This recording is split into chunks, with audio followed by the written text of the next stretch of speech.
Welcome আর welcome back to as told by Sanjini. আশা করছি তোমরা সবাই ভালো আছো। আজকে 24 ফেব্রুয়ারি স্যাটারডে আর এখন বাজছে সকাল 10:30।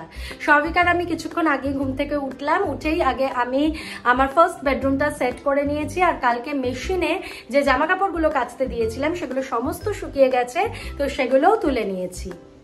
জামা কাপড়গুলো তুলে আমি বিছানার ওপর ডাম্প করে রেখেছি, এগুলো পরে পাট করব। এখন ব্রেকফাস্ট বানাবো। শবিক আর আমার আজকে আলাদা আলাদা ব্রেকফাস্ট। শবিক বলেছে ও খাবে ম্যাগি আর আমি খাবো হচ্ছে peanut butter and jam sandwich. যেটা কমন থাকবে আমাদের দুজনেরই প্লেটে সেটা হচ্ছে সসেজ ফ্রাই। এই যে আমাদের ব্রেকফাস্ট একদম রেডি। শবিকের হচ্ছে সুপি ম্যাগি, আমার peanut butter and jam sandwich সাথে সসেজ। 4টে সসেজ আমার প্লেটে নিয়ে নিয়েছি, 2টো শবিকের আর 2টো আমার। এই বাসনগুলো তো কালকেই ক্লিন করে রেখেছিলাম, এগুলো তুলে রাখবো। আর এই যে ব্রেকফাস্টের বাসন পড়েছে এগুলো এবারে ক্লিন করব। কালকে রাতে আমি এলিফ শেফাকে 3 ডটার্স অফ ইভ এই বইটা পড়া শেষ করলাম। আমার বইটা মোটামুটি লেগেছে।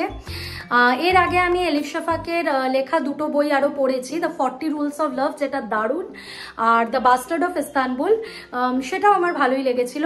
এইটা আমার মোটামুটি লেগেছে, তার কারণ হলো স্টোরিটার বিল্ড আপটা খুব সুন্দর, বাট এন্ডিং বা ক্লাইম্যাক্সটা যেটা সেটা আমার মনে হয়েছে যে একটু তাড়াহুড়োতে করা হয়েছে। So the 3 daughters of Eve এই স্টোরিটা হচ্ছে about identity, religion, politics, women and above all God.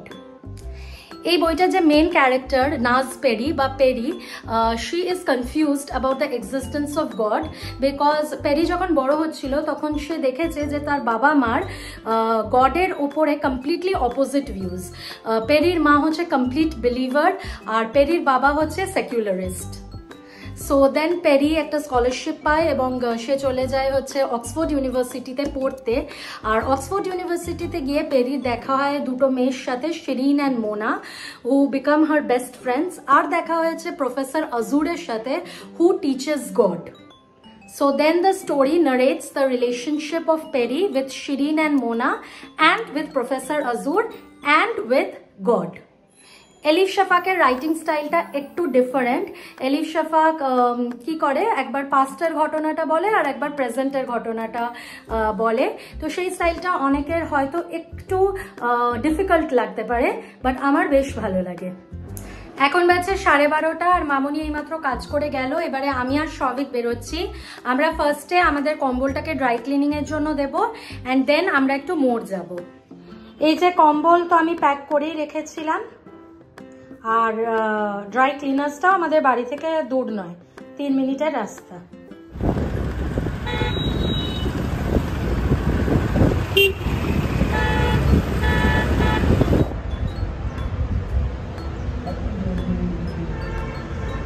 এখন বাজছে 1:25 আর আমরা এইমাত্র বাড়ি ফিরলাম। তো আর কিছুক্ষণ বাদে স্নানে যাব।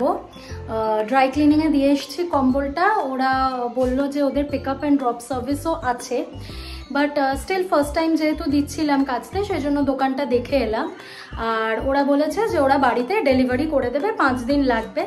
অ্যান্ড আমাদের তো ডাবল বেডের কম্বল, তো ওরা 350 রুপিস নিচ্ছে, which I think is quite reasonable. এবার দেখা যাক কাজটা কীরকম করে। আমাদের বাড়িতে জন্মাষ্টমী আর কালী পুজোর দিন লক্ষ্মী পুজো, এই 2টো পুজো তো হয়ই। এছাড়া আগের বছর থেকে গণেশ পুজো আর কার্তিক পুজো হচ্ছে। তো এই পুজোগুলোর সময় যে ভোগ রান্না করা হয় সেই ভোগ দেওয়ার জন্য পুজোর বাসন অলরেডি মাম্মামের কাছে আছে। বাট এমনি সময় যে আমি টুকটাক মিষ্টি বানালাম ঠাকুরের জন্য বা কিছু খাবার বানালাম, সেগুলো দেওয়ার জন্য আমার কাছে সেই রকম বাসন নেই, জাস্ট একটাই স্টিলের প্লেট আছে। বাকি রান্না করার কড়া খুন্তি এগুলো সব কিছু আলাদা। তো সেই জন্যই মোড় গিয়েছিলাম যে একটা বড় স্টিলের থালা নেব আর বাটি নেব। তো সেরকম যে পছন্দ হলো সেটা বলতে পারছি না, তাও আমি একটা থালা আর কয়েকটা বাটি নিয়ে নিয়েছি। তবে অনলাইন আবার চেক আউট করবো, যদি দেখি যে পছন্দসই জিনিস পেয়ে যাচ্ছি ভালো ডিলে, তাহলে আনিয়ে নেব। এখন বাজছে 2:05, আমার স্নান করা হয়ে গেছে, ঠাকুরও দিয়ে নিয়েছি, এবারে লাঞ্চ করতে যাব। আজকে দুপুরে ভাতের সাথে হয়েছিল মাছের মাথা দিয়ে বাঁধাকপির চচ্চড়ি, ফুলকপির ভর্তা আর সর্ষে বাটা দিয়ে মাছের ঝাল।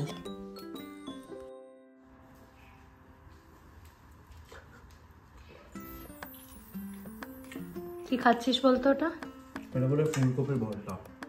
ভালো হয়েছে? ভালো হয়েছে, দারুণ হয়েছে। দুপুরবেলা খেয়ে এসে আমি খানিকক্ষণ ঘুমিয়ে পড়েছিলাম, অলমোস্ট হাফ অ্যান আওয়ার আগে উঠলাম, দেন তো গল্প করছিলাম সৌভিকের সাথে। যাই হোক, এখন সন্ধ্যে 6টা বাজছে, তো এবারে ঠাকুর দিতে হবে।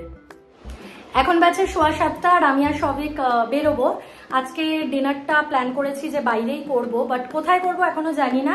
এইটুকু জানি যে আজকে আমরা সিটি সেন্টার 2-এ যাচ্ছি না। তো এতক্ষণ বসে আমরা ব্রেন স্টর্মিং করছিলাম যে কোথায় যাওয়া যায়। আমি একটা ক্যাফের নাম বলছি, সৌভিক বলছে না এখানে যাব না। সৌভিক একটা রেস্টুরেন্টের নাম বলছে, আমি বলছি না এটাতে যাব না। তো আপাতত তো আমরা কোনো ডিসিশনে পৌঁছোইনি, বাট আমরা বেরিয়ে যাচ্ছি বাড়ি থেকে।